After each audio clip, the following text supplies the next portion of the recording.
Okay, good morning, everybody. Mike Barra here, Seahawk Boy Mike, with a cat in my lap at about 6:30 in the morning, just to do a quick review of yesterday's free agency action by the Seattle Seahawks. Well, things certainly picked up yesterday as we had some signings of new players that were brought in, re-signings of guys, tenders that were done, and an extension, which was kind of surprising, and a couple more, at least one more departure. So. Interesting day by John Schneider and Mike McDonald. I don't know. Let's just take a quick look and get into it. Field Goals did a really nice summary of today. Let's start with the losses. Bobby Wagner went to the Commanders. He signed for $8.5 million. Look, let's face reality. He's not worth that anymore. He's a good player still. He'd be a good middle linebacker. He would have been a nice fit in Pittsburgh, I thought. Pat Kerwin of Sirius NFL Radio suggested that would be a good place for him to go to play next to Patrick Queen. I would like to have seen that matchup. Uh, I would have liked to have seen it in Seattle because Queen signed for only 3 years and $41 million. Seems well within the Seahawks budget. But the thing is, you have to remember, just because the Seahawks had 60 million in cap space to spend, and there's no such thing as effective cap space. Okay, you don't really have to set money aside for your rookie pool, and you don't really have to set money aside for injured reserve. You can deal with all those things as they come up after June 1st for the rookie pool. That's why the Seahawks aren't going to sign any of the guys they draft until after June 1st.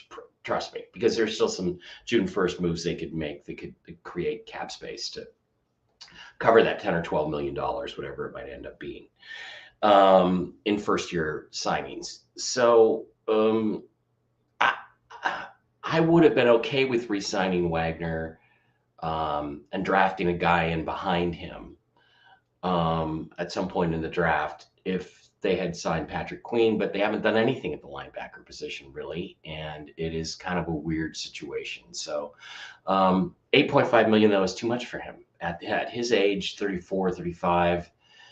He doesn't move like he used to. He's a liability in coverage. He's great in run support and played pretty well the last two seasons. Did not play very well in 2021, which we need to remember. He took a lot of plays off,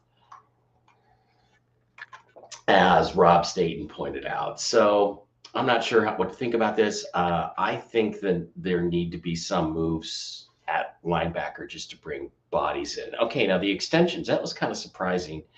They extended Daryl Taylor.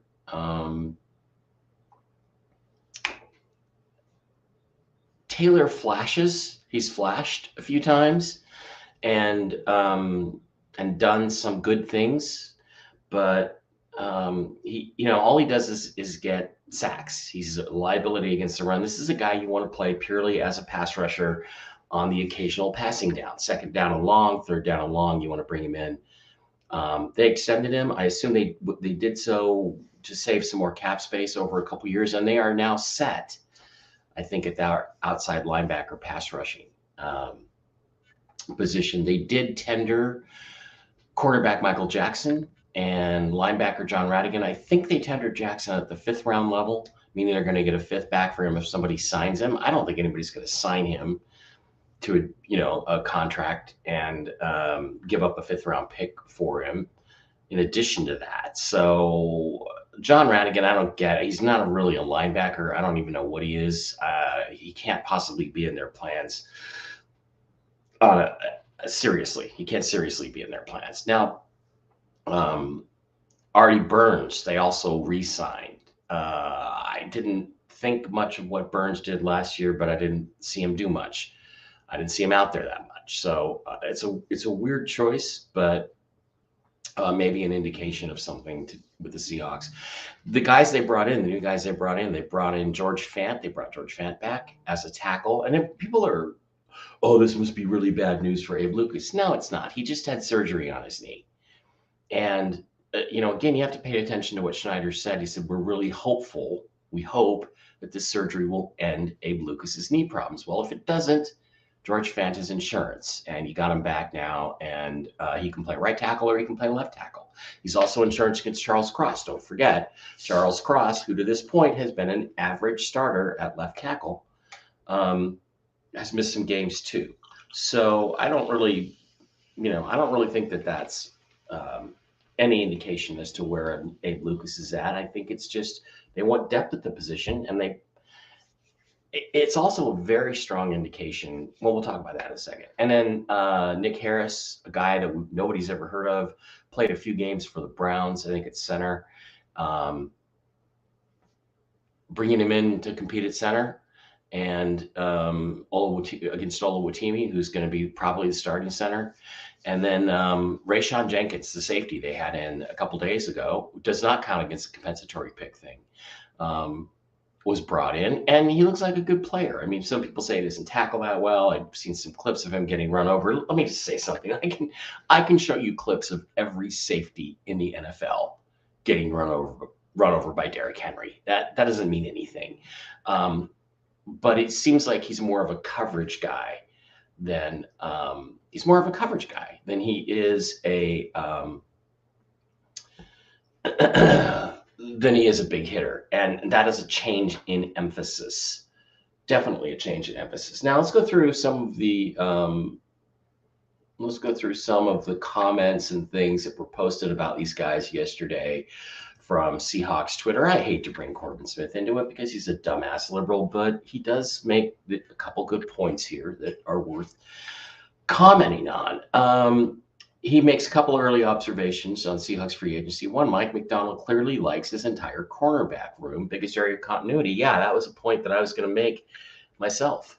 The corners are staying. They're satisfied with the corners. They just need to bring in a couple of safeties that aren't Quandre Diggs or Jamal Adams. And don't forget, too, these guys could still be back. Diggs could float out there for another month or 6 weeks, and then Seattle could say, well, you can come back here for $4.5 million, and he could take it, and then that would help the safety situation. It wouldn't cure it, but he'd be on a 1-year play for it deal, and he might be a lot better player than he was when he had $18 million in his back pocket and didn't seem to want to take a hit or create a hit. So these things are definitely a possibility. Two, major emphasis on signing blue-collar players who do their job, play with sound fundamentals like Jenkins, Harris, and Brown. Okay, that's fine. But number three, Noah Fant and Darrell Taylor stand out as two returning players who McDonald believes will benefit most from his staff with new contracts. New contracts. And the lack of activity at linebacker suggests McDonald doesn't love this free agent crop and maybe higher on the draft class than experts. Again, Patrick Queen, 3 years, $41 million is not that pricey for a player of his quality that's in your system and knows your system. I would have done that. I think it's a mistake not to do it. I think he's going to shine in Pittsburgh. The extension for Taylor is 3 years, $24 million. That will save cap space probably over the period of time. And he's apparently a guy. Look, did not trust Pete Carroll's evaluations of players' talent. I do trust Mike Macdonald's evaluations of defensive players' talent. So if they want to spend that kind of money on him, I think there must be a reason for it. And I don't think Macdonald is going to be. No, this is not Pete Carroll spending 3 years, $24 million on Will fucking Dissly. Okay, it's not.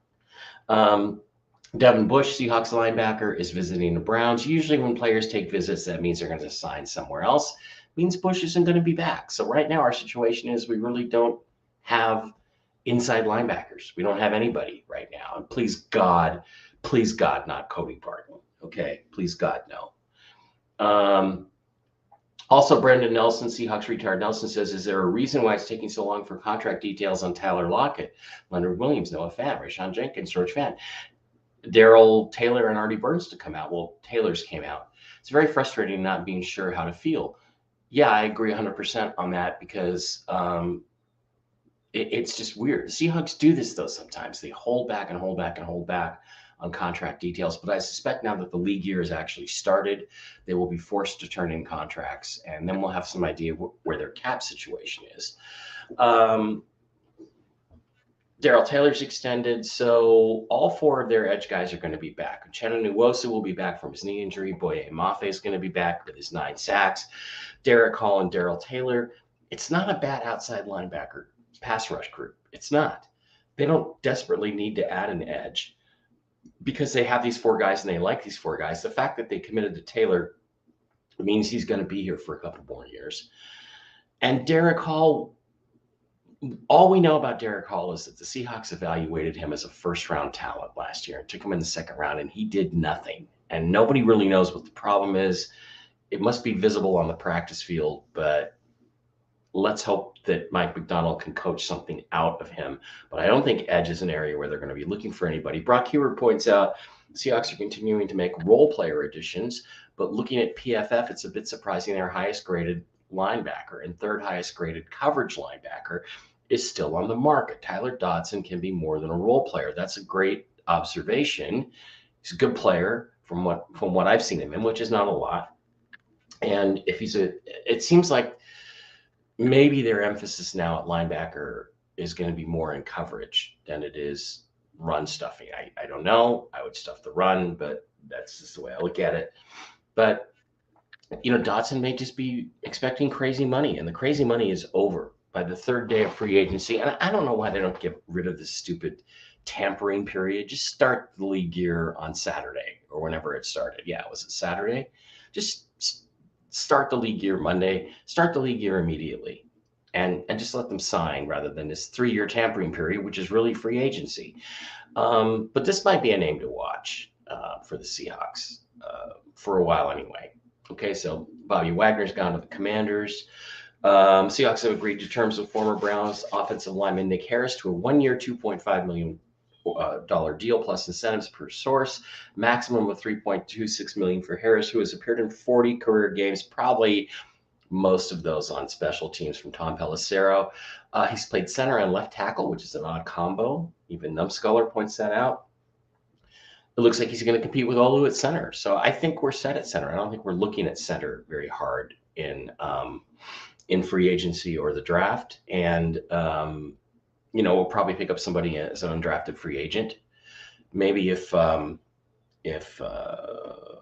Michigan center, what's his name, Drake something, if he slips on through Nugent, is it Drake Nugent? I think so. If he slips through to the 7th round or in an undrafted free agency, we might pick him up. Seahawks deal with George Fant is 2 years, $14 million with a $3.7 million signing bonus. Texans wanted him back. That's a loss for the Texans. George Fant is a good player. He can play. He's a guy we probably shouldn't have ever let go. I like this from Evan Hill, even though Evan Hill's also an idiot. Don't worry, Evan. I'm saving you for when Trump is president again. But he says, I can't wait to watch Jason Myers kick field goals this upcoming season. I couldn't wait for him to kick field goals for somebody else. And then these are just some of the likes I went through. And some people debating Geno Smith. So, if you look over at the Seahawks salary cap situation, you can't tell much from over the cap because of the fact that it's just simply not updated. I mean, again, God, all these fucking ads. Is there a way I can get can I get premium OTC so I don't have to see all this stuff? They still don't have Tyler Lockett's contract details in. So, $34 million in cap space. I'm sure it's actually a little bit more, a little bit less than that. But and they don't have the roster updated. So with the new guys. So I mean, it looks to me like they have Julian Love listed here. No, he shouldn't be there. So anyway, it's hard to tell what's actually going on. So I would say at this point that we can look at a few things. First of all, they've signed 2 tight ends, with Pharaoh Brown and Noah Fant being brought back. Fant's going to be the starter, and I think they're going to try to throw the ball over the middle more to the tight end. And I think Noah Fant's going to have a big season. I like the signing of Jenkins. I like the signing of Noah Fant, and I really like the signing of George Fant. And I think those three guys are going to make an impact on the roster and in the games this year. So that'll be really interesting. So, God, I'm kind of looking like Corbin Smith this morning. I got to dye this beard again. So it'll be interesting to see where we go next. I would think bringing in a linebacker would be a priority today, but it looks like they're holding out and waiting and saving cap space for the price on guys they like to come down. And I think when the price comes down into the right range, they pounce on them and get them signed. So that's not a bad strategy to avoid that crazy part of the free agency. I would have spent the money on Patrick Queen because we'd still have some quite a bit of cap space to make moves in the later stages of free agency, which are coming up. I mean, and basically free agency is over after the first week. That's the way it usually works. So it'll be interesting stuff. It looks to me like the way teams are evaluating the draft and the way the Seahawks are evaluating the draft looks like, you look at the 16th pick, we got to get a quarterback this year. We have to get a young, highly talented quarterback. We can't just draft some third-round pick guy and hope that he becomes something. Geno's not good enough. The rest of this team might be good enough to contend for more than just one and done in the playoffs, which is how you make progress in the NFL. So they got to get a young, talented quarterback. I have said it before. My fourth round pick, 118. What is the draft order here? 118. Let's do that and that. And there it is. Tankathon draft order. We have 78, 81 in the third, 16 in the first, and 118 in the fourth. I am sending 118 in the fourth and a conditional 7th in 2025 to the Bears for Justin Fields today. And I'm going to put a series of metrics on that 7th round pick, and it can go all the way up to a 2nd round pick for Justin Fields. If Justin Fields comes in, the Seahawks win 10 games, make the playoffs, win a playoff game. Justin Fields throws for 4,000 yards. Justin Fields throws for 22 touchdowns. Justin Fields goes to the Pro Bowl. Justin Fields makes first team, second team All-Pro. They can get a 2nd round pick out of it in 2025. Because if those things happen, Justin Fields is our quarterback of the future. That's not too high a price to pay for a guy with his talent. He has Mahomes-level physical tools. He does. And stop arguing with me about it. And the only decent receiver he's ever had in Chicago, well, he had Cole Kmet, who was okay. And he had a good season last year. I'll look him up in a second. Let's see. Is it Cole with a C? Cole Kmet. Yeah, Cole Kmet stats. In 2023, he had 73 receptions, 719 yards, 9.8 average, long of 53, which means you didn't have too many, and 6 touchdowns. And DJ Moore had 96 catches and 1,300 yards and 8 touchdowns and a 14.5 average. These are the only 2 decent receivers Justin Fields has ever had, and they both put up very, very good numbers. DJ Moore should have gone to the Pro Bowl with the numbers he had. So Justin Fields can throw guys into the Pro Bowl if he has good players around him. So that's what I'm looking forward to is going and get Justin Fields. And I'm totally willing to move those 2 picks for him to get him for 2 years because you can pick up his 5th-year option. The average over 2 seasons is less than $15 million, which makes him even cheaper than Geno.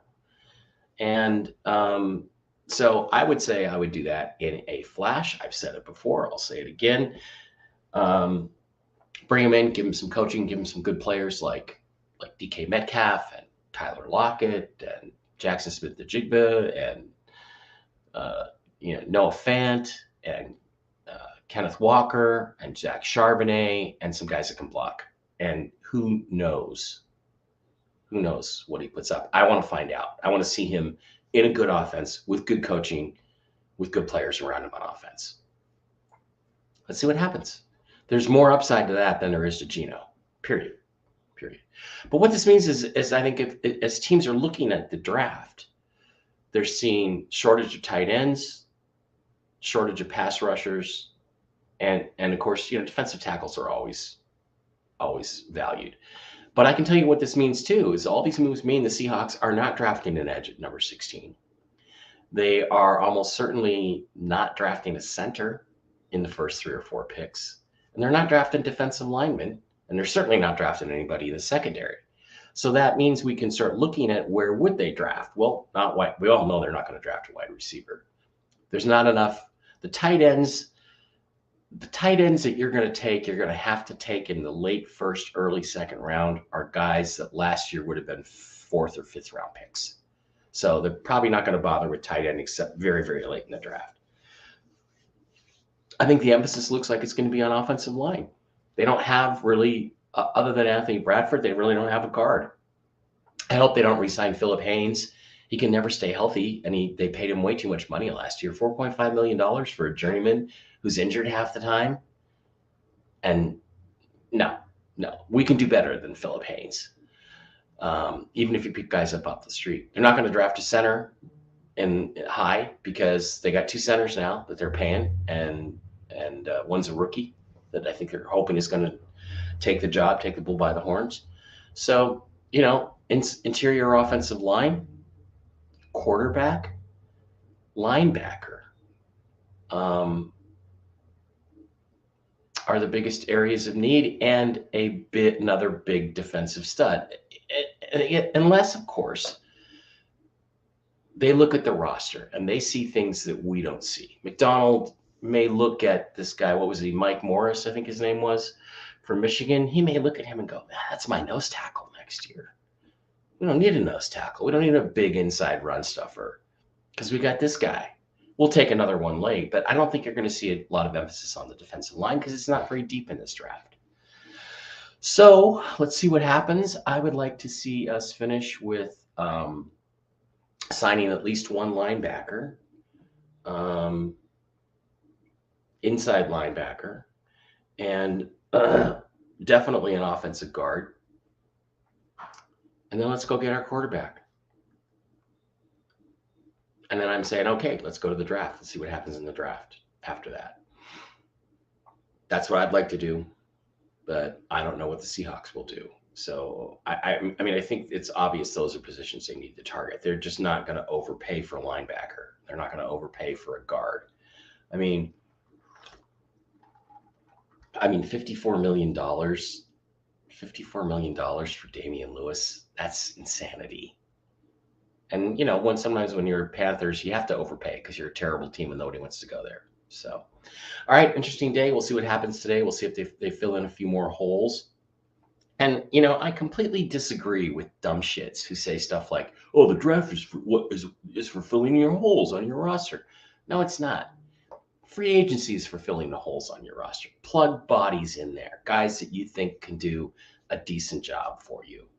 The draft is for making your team better, for building on weak positions, or adding that extra guy who might be a superstar. That's what the draft is for. Let's do it that way. Let's see if the Seahawks finally start doing it that way now that Pete Carroll is out of the building.